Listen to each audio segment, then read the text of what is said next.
ไหนวันอาทิตย์เรารถแปลงจริงนะนี่ครับเรือโครงสร้างเรือ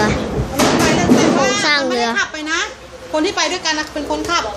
เพราะว่าขึ้นไม่ฟอร์ดบ่อยนี่นะครับคนขับเรือนี่โครงสร้างเรือเนี่ยโครงสร้างเรือกลัวเมารถการที่เอารถพกพาเนาะโครงสร้างเรือนี่โครงสร้างรถไฟขอโทษเนี่ยโครงสร้างเรือไม่มีอยู่กับมีกี่คนวะเนี่ย1 2 3 4 5 6 7 8 9 10 คนครับบางตัวได้10 คนนี่เวลานั่งนะเข้าไปแป๊บ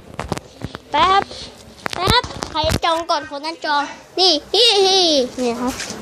นี่พาไปดูเนี่ยโครงสร้างเรือยังไม่เสร็จเลยนี่คือครัวประกอบครัวอันนั้นตรงนู้นเขาทำอะไรกันไม่รู้นะอยู่อุปกรณ์นี่เกียมนี่ใครวะนี่อะไรไม่รู้นี่อุปกรณ์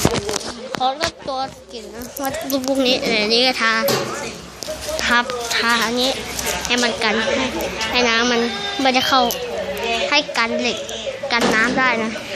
เนี่ยช่วยในการกันน้ำนี่โครงสร้างเอามาจากเหล็กนี่โครงสร้าง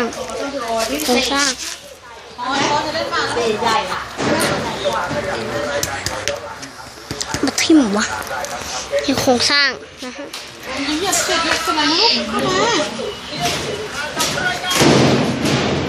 เอ้า